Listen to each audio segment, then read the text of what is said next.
नमस्कार दोस्तों, मैं हूं दीपक चौरसिया और मेरे इस सोशल मीडिया के मंच पर आपका स्वागत है। आज हम बात करेंगे एक ऐसी समस्या के बारे में जो समस्या देश के भीतर घुन की तरह समाज को पीस रही थी। ये कई राज्यों में व्याप्त थी, जिसे हम रेड कॉरिडोर कहते हैं। तिरुपति से पशुपति तक ये रेड कॉरिडोर जाना जाता था और यहाँ पर रहते थे खूंखार नक्सली, जिनके हमले समाज और देश को अंदर ही अंदर खोखला कर रहे थे। नक्सलवाद को मिटाना अपने आप में एक बड़ी चुनौती थी। गृह मंत्री अमित शाह ने प्रधानमंत्री नरेंद्र मोदी के नेतृत्व में ये वादा किया कि वो 31 मार्च 2026 तक नक्सलवाद का संपूर्ण खात्मा कर देंगे और ऐसा हुआ भी। आपको याद होगा नक्सलियों के कितने बड़े बड़े इंसिडेंट इस देश के अंदर हुआ करते थे, चाहे वो छत्तीसगढ़ हो, चाहे वो आंध्र प्रदेश हो, चाहे वो ओडिशा हो, चाहे वो बिहार हो। तमाम राज्य जो है तिरुपति से पशुपति तक इन नक्सली घटनाओं से प्रभावित होते थे, इन नक्सली घटनाओं से परेशान होते थे और आम जनता विकास के मोर्चे पर बहुत दूर थी। लेकिन अब इस समस्या को लगभग जड़ से खत्म कर दिया गया है और जब इस समस्या को जड़ से खत्म किया गया तो गृह मंत्री अमित शाह ने इसके बारे में संसद को बताया। माननीय अध्यक्ष जी, वो सालों से चाहते थे कि इनका दर्द, इनकी वेदना, इनकी परेशानी, नक्सलियों द्वारा किया गया उनको अन्याय और उनके भविष्य को अंधेरे में घेरने वाली ये पूरी व्यवस्था एक बार देश की सबसे बड़ी पंचायत हमारी संसद में उजागर हो और पूरी दुनिया उसको जाने। मगर लंबे समय तक इसको मौका नहीं दिया गया और मुझे इस बात का भी बहुत खुशी है कि देश और हम सब के लिए बहुत महत्वपूर्ण एक घटनाक्रम जो 1970 से लेकर 2026 तक चला, उस घटनाक्रम के बारे में आज संसद में चर्चा हो रही है। मान्यवर थियोरी का जो प्रचार कर रहे थे वो एक गलत प्रकार का नैरेटिव, एक गलत प्रकार का स्वप्न भोले भाले आदिवासियों के सामने रखा था कि हम आपके अधिकार के लिए लड़ रहे हैं, हम आपको न्याय दिलाने के लिए लड़ रहे हैं, हम आप विकास से महरूम रह गए हो इसलिए लड़ रहे हैं। मान्यवर, आज बस्तर से नक्सलवाद लगभग समाप्त हो चुका है। बस्तर के अंदर हर गांव में एक स्कूल बनाने की मुहिम चली। मुझे बहुत अच्छी तरह याद है झीरम घाटी का वो हमला, छत्तीसगढ़ में हुए इस नक्सली हमले में छत्तीसगढ़ कांग्रेस की पूरी लीडरशिप खत्म हो गई थी। पूरी लीडरशिप का नक्सलियों ने खात्मा कर दिया था। ये अब तक का हुआ सबसे दुर्दांत हमला था जिसे मैंने रिपोर्ट किया था। लेकिन इसके अलावा दो जगह और हैं जो पिछले 30 साल से नक्सलियों के कब्जे में थी। ये थी बूढ़ा पहाड़ और चक्रबंधा। आज बूढ़ा पहाड़ और चक्रबंधा भी नक्सलियों के कब्जे से 3 दशक के बाद मुक्त हो गई हैं और अब यहाँ पर विकास की बयार दिखाई दे रही है। यहाँ पर स्कूल दिखाई दे रहे हैं, यहाँ पर पुलिस स्टेशन दिखाई दे रहे हैं, यहाँ पर बेहतर सड़कें बनती हुई दिखाई दे रही हैं। ये एक अलग इलाका बन चुका है जो विकास की नई ऊंचाइयां पा रहा है। अब सवाल ये था कि नक्सलवाद देश के लिए इतनी बड़ी समस्या क्यों थी। सवाल ये भी खड़ा होता है कि नक्सलवाद का खात्मा करना इतनी बड़ी चुनौती क्यों थी। सवाल ये भी खड़ा होता है कि आखिरकार नक्सली पाना क्या चाहते थे। वो सरकार का विरोध तो करते थे लेकिन लोग अपने थे। जाहिर सी बात है ऐसे लोगों के खिलाफ मिलिट्री को नहीं उतारा जा सकता, इसीलिए पुलिस की स्पेशल फोर्सेस बनी और पैरामिलिट्री फोर्सेस के जवानों ने एक एक इलाके को संभाला। ये एक ऑपरेशन नहीं है बल्कि ये एक युग का अंत है। एक वक्त पर जो नक्सलवाद का खात्मा एक सपना था, आज वो एक हकीकत बन गया है और वो हकीकत बना है नरेंद्र मोदी की सरकार में और अमित शाह की लीडरशिप में।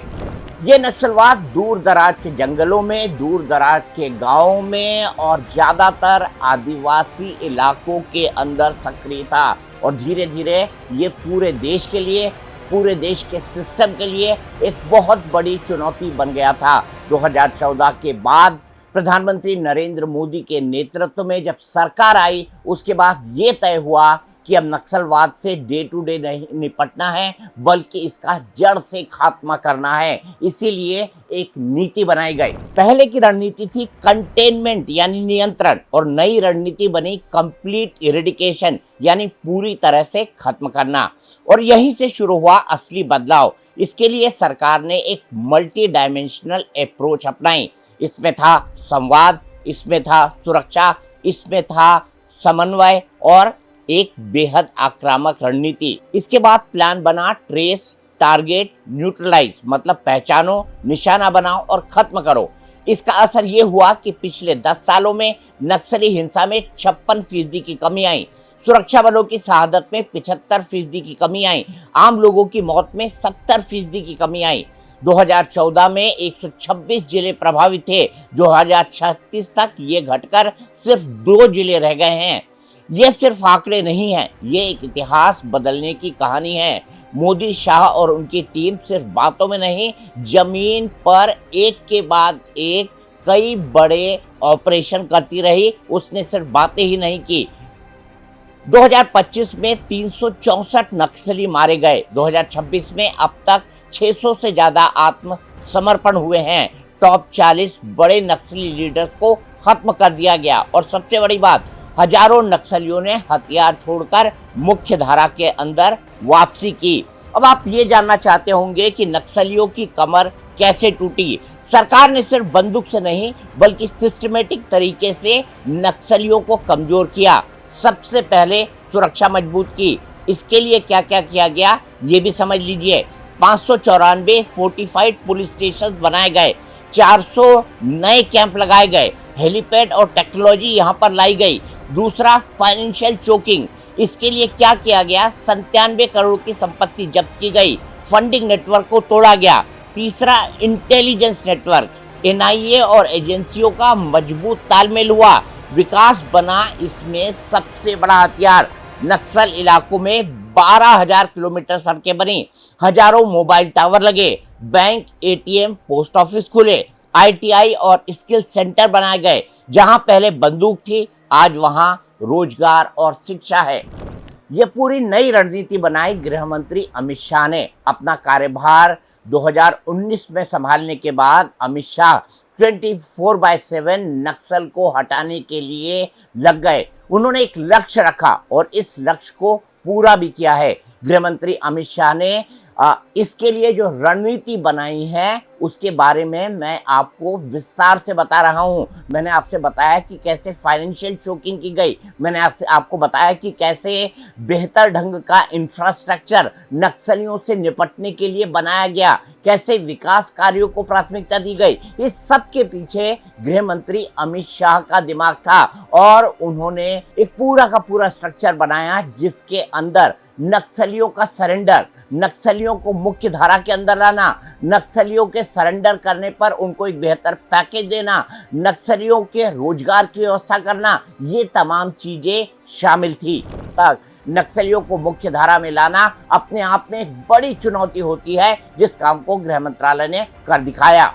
इन नक्सलियों के कारण होता ये था कि सरकारी योजनाओं का जो लाभ है वो सीधे आदिवासी समाज तक या वहां रहने वाले ग्रामीणों तक नहीं पहुंचता था, लेकिन अब इस लाभ को सीधा उन्हें दिया जा रहा है, जिससे न केवल नक्सल समस्या का निदान हुआ है बल्कि ये आदिवासी और ग्रामीण भी देश की मुख्य धारा में शामिल हो गए हैं और साथ ही साथ सरकारी योजनाओं का सीधा लाभ ले रहे हैं। अब मैं आपको एक ग्राफिक के जरिए समझाता हूं कि इन इलाकों में क्या कुछ किया गया। प्रधानमंत्री आवास योजना के तहत मार्च 2024 में 92,847 घरों को मंजूरी मिली थी, जो अक्टूबर 2025 तक बढ़कर 2,54,045 हो गई। इसी अवधि में आधार कार्ड नामांकन 23,50,000 से बढ़कर 24,85,000 हो गया और 21.44 लाख आयुष्मान कार्ड जारी किए गए। शिक्षा क्षेत्र में भी ध्यान दिया गया। पिछले 10 वर्षों में 250 से अधिक एकलव्य मॉडल रेसिडेंशियल स्कूल मंजूर किए गए, जिनमें से 179 अब कार्यरत हैं। इसके अलावा 11 केंद्रीय स्कूल और 6 नवोदय विद्यालय भी स्थापित किए गए।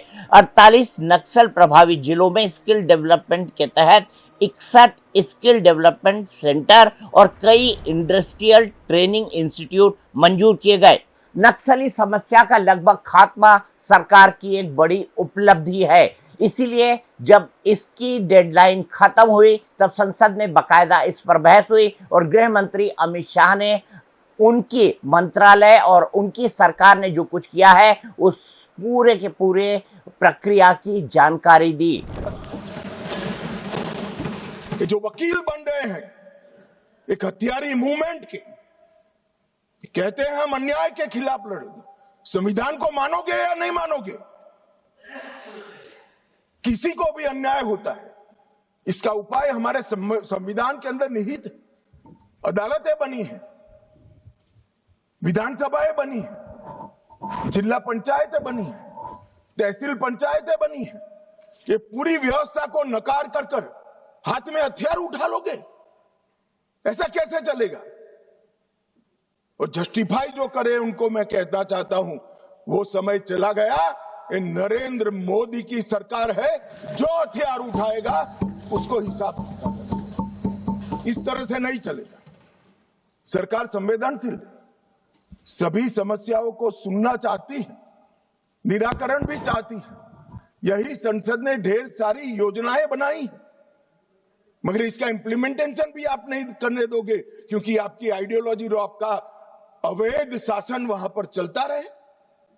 नक्सल समस्या का खत्म होना अपने आप में एक सबसे बड़ी उपलब्धि है। कहा जाता है नेतृत्व अगर सक्षम हो तो ऐसी चीजों के होने में देर नहीं लगती। प्रधानमंत्री नरेंद्र मोदी के नेतृत्व में गृह मंत्री अमित शाह ने आखिरकार ये कर दिखाया है। हाल ही के गृह मंत्रालयों के द्वारा ये किया गया सबसे बड़ा काम है और नक्सल समस्या से छुटकारे के बाद ये पिछड़े आदिवासी इलाके विकास और शांति की राह में एक बार फिर से अग्रसर होंगे, ऐसी उम्मीद की जानी चाहिए। आपको ये मेरा वीडियो कैसा लगा ये मुझे बताइएगा। नक्सलवाद के बारे में अगर आप कुछ और जानना चाहते हैं या आप कुछ नई जानकारी पाना चाहते हैं तो प्लीज़ मुझे बताइएगा। मैंने नक्सलिज्म को अपने 3.5 दशक के पत्रकारिता करियर में बहुत कवर किया है। कई ऐसे शोज एंकर किए हैं, जैसे मुझे अभी तक याद है झीरम घाटी वाला वो शो जिसमें कांग्रेस की पूरी लीडरशिप का खात्मा हो गया था। तो अगर आपको कुछ और जानकारी चाहिए तो कमेंट बॉक्स में लिखकर मुझे बताइए। इसे लाइक कीजिए, शेयर कीजिए और सब्सक्राइब कीजिए।